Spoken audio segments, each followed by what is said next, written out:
We're now being joined in the studio by Gabriel Idausa. He is the CEO of UHY Margie & Co. He is also an economist. And we also have here with us Obiora Madu, the Chairman, Export Group of the Lagos Chamber of Commerce and Industry. Thank you, gentlemen, for coming Thank you very on much. the program. Thank you so much for your time. Yes, when we'll talk about trade relations, I want to start with Obiora.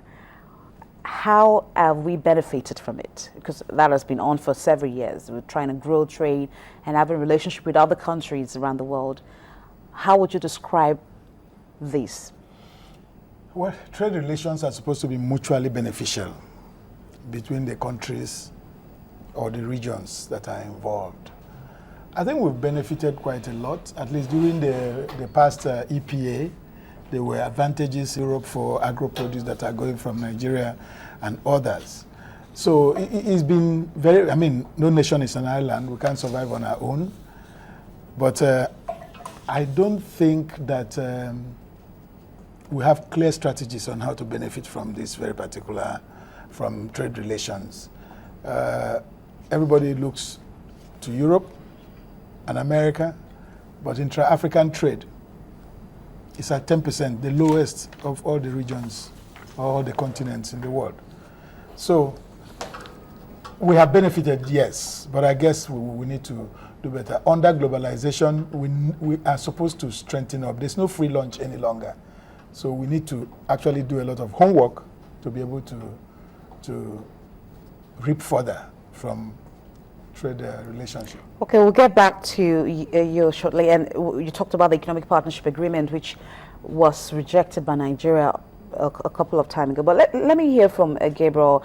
Obiora was saying that we don't have clear strategies for us to engage other countries in trade relations. What does that say to you? Well, if you are going to... Or do you agree with him? Well, clearly I agree with him. He's an expert in this area. But really, it's like any relationship. If you are going to a relationship, you first sit down and say, what do I want to do with this relationship? What do I want to get from it? What am I ready to give? That's the strategy.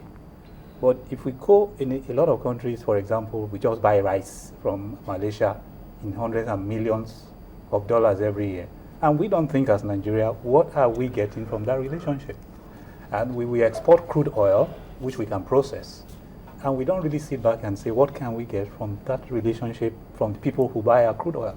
So you really, as in an individual, a corporate body, or a country, first sit back and say, what is my strategy in this relationship of exporting? Other countries do that. They sit down and look at the value they can get from the relationship they have with other countries when it comes to trade. And they structure that relationship to extract value. That's what South Africa is doing. Much better than us.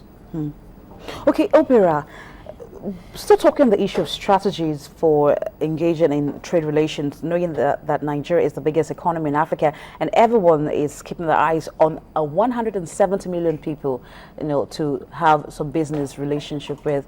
What do you think is responsible for these lapses that we're having in trade relations with other countries? Well, just like Gabriel just said, we don't seem to realize how much we stand to gain. Look, we have population, we have money. There's no nation in the world that can tell us to go to hell. Because if we go, I don't know where you're going to sell what you're manufacturing. So the point is that it's just, we have a representative in WTO, we have ministry, but I think this public-private thing needs to be strengthened at all fronts. It will shock you to know that there's no Nigerian embassy or high commission across the world that has a commercial attaché as we speak. So where do you start from? Where is the trade relation? It's not about these delegations once in a while from here to there, from there to here. When you don't have a commercial attaché, so where is the trade relationship going to come from? Who is it his responsibility to ensure that all the time? One excuse I hear the ministry is giving is that they don't have money to fund commercial attachés. There are immigration officers in all our embassies. So if it's something that we take as priority, that should be a minor issue for us to resolve. Put commercial attachés, then they will sit down, you give them targets, and then they sit down and see what they can do. And then they, of course, when we talk about the EPA, then we look at what position can we take. But right now, what can we do to put commercial attaches in our embassies? Because that's the people who business. What you find now is diplomats who are not trained in the commercial side, trying as much as they can to play dual roles. And I don't think that that's proper. Maybe you should answer the question, what can we do to have commercial attaches in our What embassies? does it take is to, of course, first of all, we don't need to send people from ministries because it is their turn to go abroad. I've always advocated that we advertise for those positions. We should let the position, we should make it open to Yes, all advertise it. Nigerians. Then those who have expertise in those areas will come, you send them there with a clear target of what they must achieve. This is what the balance of trade position is between us and this country. By the time you are there for 2 years, this is what we expect. So that's the only way to go. But for the funding side of it, I don't see that as a problem. This country is too big to talk about not having money to fund commercial attaches. So I don't see any problem, actually. Okay, Gabriel, despite the fact that we don't have clear-cut strategies to build our trade relations, but we've seen some countries benefit from some level of relationship with Nigeria, and one of them is the UK. The UK, according to what I have here, as at 2013, the trade between, this is the EU right now. I'll get back to the UK. The EU says the trade between Nigeria and EU grew to 40.4 billion naira in 2013, and that's a billion euros in 2013. That's an equivalent of 8.5 trillion for Nigeria as of then. For the UK, we're seeing activities increasing to as much as 7.2 billion pounds in the same period. Now we have in pockets of countries or even regions like the EU taking advantage of what Nigeria has to offer. What does that say about our ability to even grow our economy beyond what we can see at the moment? Well, you mentioned countries, UK, France. These countries have a structure. You have UKTI, UK Trade and Industry.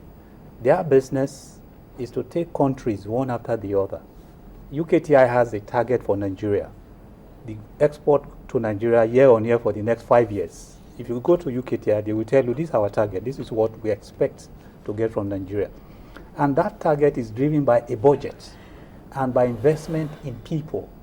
There are offices here in Nigeria as part of the High Commission that is completely committed to doing nothing else but growing UK business with Nigeria. And that's what the Bureau is saying. If you don't do that, if you leave it to chance that maybe some enterprising Nigerian will go to Malaysia, go to India, go to Singapore and export your products, then of course everything you leave to chance will happen by chance. We may just happen to have an enterprising Nigerian is able to open a market somewhere, and then perhaps the way Nollywood happened just by chance. So we really have to decide if we want to grow our exports. The imports will come because, as he said, 170 million people in Nigeria, they will always export to us. They know we have a market that we export to. But it's for us to have a well-organized strategy that is driven by process. First, you understand the markets, the export markets. You set up a strategy that can exploit the market. Then you implement the strategy. There are probably studies now, already somewhere in government agencies about how to go to other countries. But those studies are sitting, in places, and that's the problem.